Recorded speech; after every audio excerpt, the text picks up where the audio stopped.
Hello everyone, this is the fourth lecture by me on the concept of vector spaces. In this video lecture I'm going to talk about linear dependence and linear independence, and a few propositions and examples associated to this topic. Let me begin with the concept of linear independence.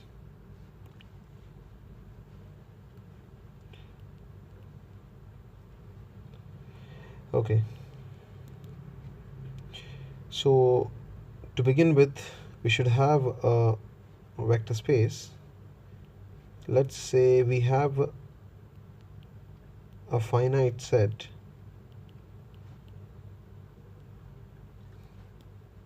of a finite subset of a vector space V over R. Let's say the set S has n elements, as we are saying that it's a finite set.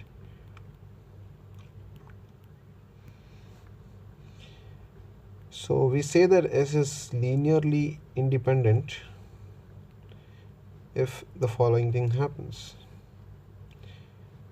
So if you begin with any n scalars that satisfy the equation alpha v1 plus alpha v2 plus so on up to alpha n vn. So if you have alpha 1 v1 plus alpha 2 v2 plus so on up to alpha n vn is equal to a zero vector, recall that this is called as a linear combination of the vectors v1, v2 and so on up to vn. So if you are saying that this linear combination is equal to a zero vector, then this has to imply that all these scalars have to be 0. Okay, let's understand this concept with the help of an example. So as usual, let us consider a vector space to be the xy plane, and for convenience let's talk about the vectors 1, 0 and 0, 1. Let's put it into a set that's 1, 0 and 0, 1. The question is this set linearly independent? So let's look at the definition. Let's recall the definition. The definition was, whenever you have a linear combination of the vectors equating the zero vector, then the scalars in the linear combination should be the zeros. Okay, so we'll have to begin with the linear combination.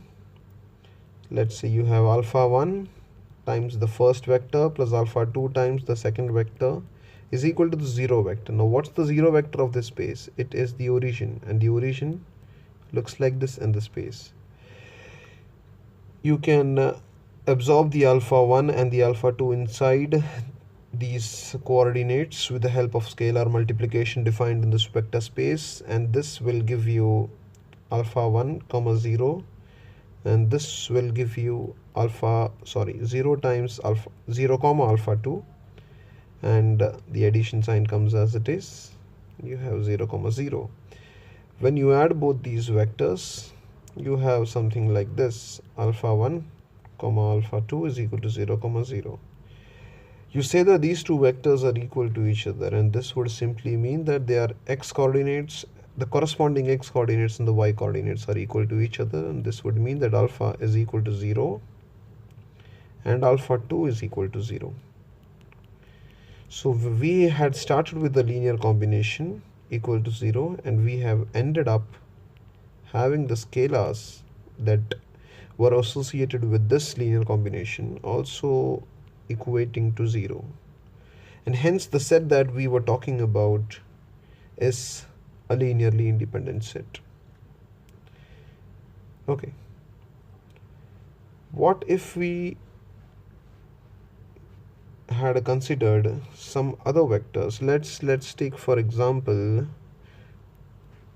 of course the same space.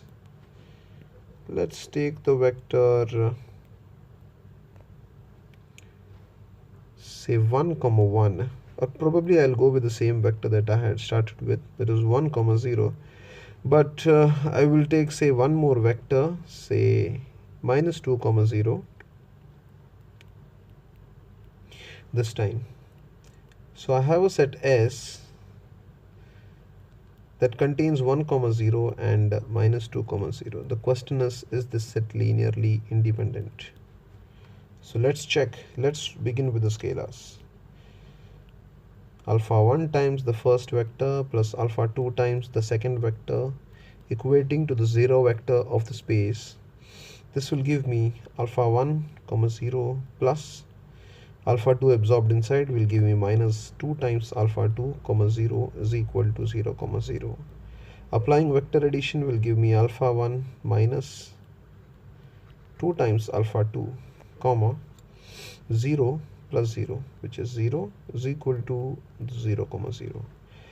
Comparing the coordinates of both the vectors, I get something like this: alpha 1 minus 2 times alpha 2 is equal to 0 and 0 is equal to 0. The second equation doesn't give me anything, but the first equation gives me some ways to guess the values for alpha 1 and alpha 2. As you see that this is one equation having two unknowns. If you have the number of unknowns less than the number of equations, if you have the number of equations less than the number of unknowns, the system will always have infinitely many solutions. And hence, if you take any random value of alpha 2, say t, where t belongs to the set of real numbers, your alpha 1 will be simply 2 times t, and hence you will have infinitely many values. So if, for example, you can take alpha 2 as 1, then your alpha 1 will be 2. So what I'm trying to say here is you can fit this alpha 1 back into this. You can replace this alpha 1. The alpha 1 is over here. So you can replace the alpha 1 by 2, and you can replace the alpha 2 by 1, and you will end up having the same thing. So 2 times 1 minus 1 times 2 will give you 0 vector. 0 plus 0 will give you 0. So here in this linear combination equated to 0, you're not getting your scalars to be zeros. Of course, you can choose your t to be zeros. This will of course turn out to be 2 times 0, which is 0. But you can also have non-zero numbers. You can have non-zero values for the alpha 1 and alpha 2, which implies that this set is not linearly independent. Okay, such kind of sets are called as linearly dependent sets. So let's define what a linearly dependent set is. So you say that a subset, this is the definition 2 of linearly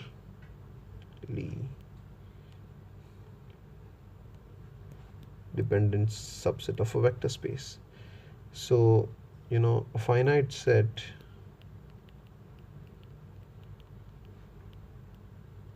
is, say, given by v1 up to vn, subset of v, a vector space, is said to be linearly dependent if you can have scalars alpha 1 so on up to alpha n, not equal to 0, belonging to the set of real numbers, such that the linear combination is equal to 0, where at least one among these scalars is not equal to 0, where one is where I is between 1 and n. So you can have this linear combination equated to the 0 vector without all the scalars being equal to 0. You can have at least one non-zero scalar. So as we saw here that 2 was non-zero, 1 was non-zero, but then 2, the linear combination turned out to be a 0 vector. Let's look at one more example of linearly dependent set. We already saw one example. Let's look at one more example. If you had taken, say, one vector as the origin and another vector as, say, the vector 1 comma 0, you know that 0 comma 0 can be written as 0 times 1 comma 0, because 0 when multiplied by 1 will give you 0. And hence when you take this vector this side, you will get 0 comma 0 minus 0 times 1 comma 0, which can also be written as plus 0 times 1 comma 0. And here you are left with nothing, so it's only the origin that is left. You can write here 1. So you saw here that you get the scalars. This is one scalar, another scalar. You have a linear combination equal to the 0 vector, and at least one among these scalars, this is, you can call it as your alpha 1, the other scalar, call it as alpha 2. You see that alpha 1 is not equal to 0. So you see that at least one scalar is not equal to 0. This set is also a linearly dependent set. Okay. Now let's look at the geometric interpretation of the linearly independent and the linearly dependent sets. Let's recall, we did 3 examples, one for linear independence and 2 for linear dependence. As we saw, for linear independence, we looked at the set containing 1 comma 0 and 0 comma 1. And for linearly dependent sets, we saw the vectors 1 comma 0 and minus 2 comma 0. And there was one more example of linear dependent set that we saw, that one was 0 comma 0 and another was 1 comma 0. As you see in the first example, for the linearly independent set, that these two vectors looked something like this. They were perpendicular to each other. This vector, these two vectors were parallel to each other. This is your 1 comma 0 and another vector is minus 2 comma 0. So you see that the two vectors were parallel to each other.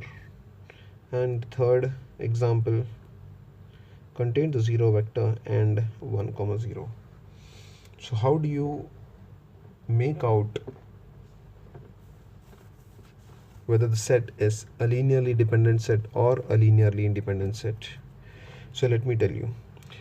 So whenever you see two non-zero vectors which are not parallel to each other, it will always give you a linearly independent set. And if the vectors are parallel, it will always give you linearly dependent sets. Because when you say that one vector is parallel to another vector, this v1, the vector v1, can be written always as a scalar multiple of v2. This can be 0, this can be non-zero. So you see that this vector v1 depends on v2. Even for that matter, you can write v2 as 1 upon lambda times v1. If your lambda is non-zero, then you say that v2 depends on v1. Anyways, the set containing v1 and v2 will be called as a linearly dependent set.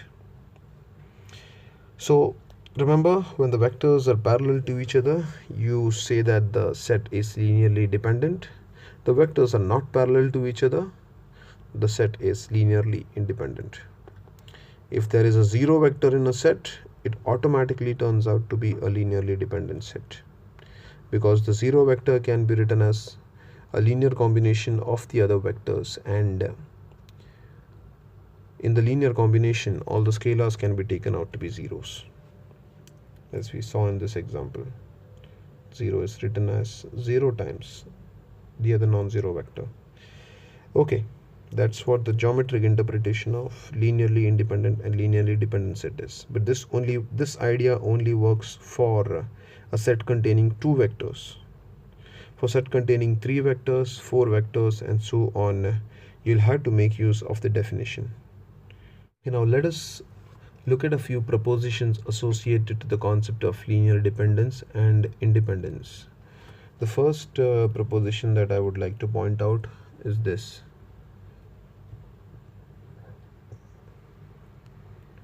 A set of vectors in a vector space is linearly dependent if and only if there exists at least one vector in the set which is a linear combination of the other vectors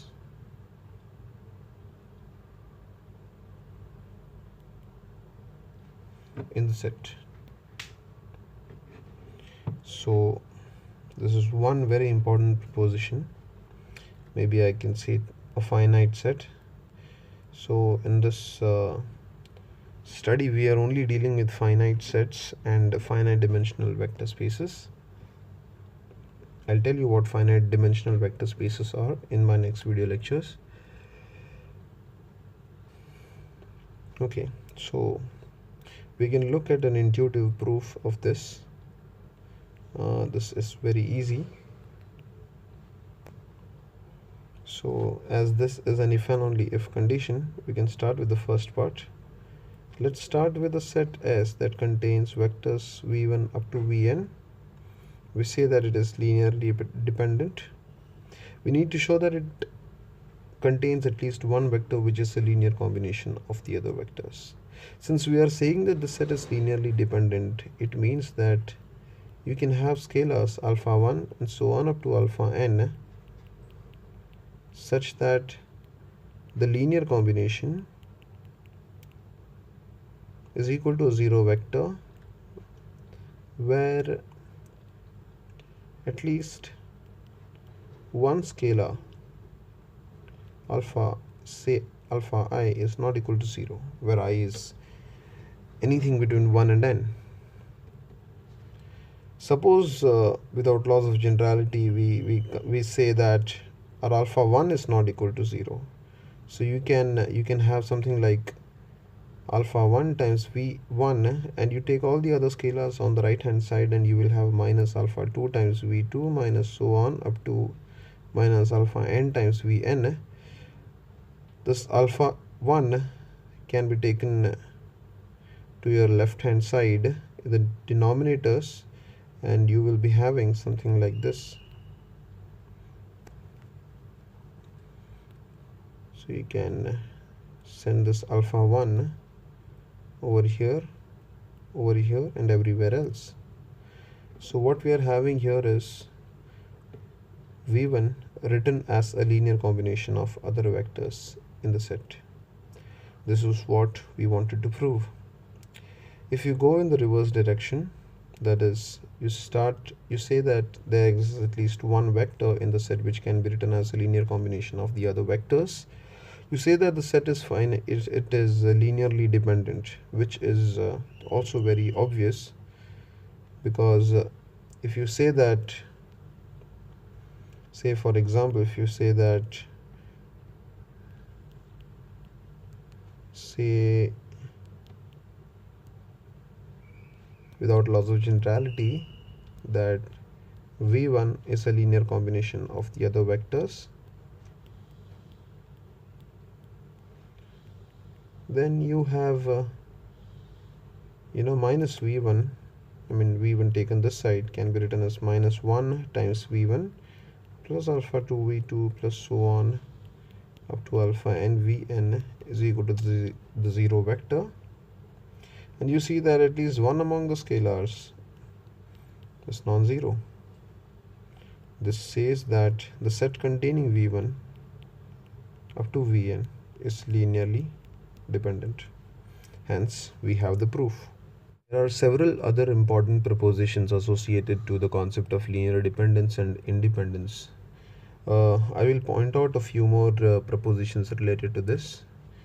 You can take this as an exercise. Probably you can show that every subset of a finite linearly independent subset of a vector space is linearly independent. You can have another version of this saying that every superset of a finite linearly dependent subset of a vector space is linearly dependent. So if you start with a linearly dependent set, how much ever vectors you put more into the set and make the set as big as possible, the presence of a few linearly dependent vectors in that set will make the entire new set linearly dependent. And in the first case, we have if you already have a big linearly independent set, how much ever vectors you remove from that set, all the smaller sets will always be linearly independent. And I would like to point out one more proposition related to this. Suppose that you have a linearly independent set containing, say, n vectors. I would like you to prove that for any vector v, 0, non-zero, anything belonging to the vector space, the set obtained by adjoining this new vector to your original linearly independent set will always be linearly dependent if and only if this vector can be written as a linear combination of the vectors in S, which means V belongs to the linear span of S. Probably you can try this out and get back to me if you're not able to solve this. See you.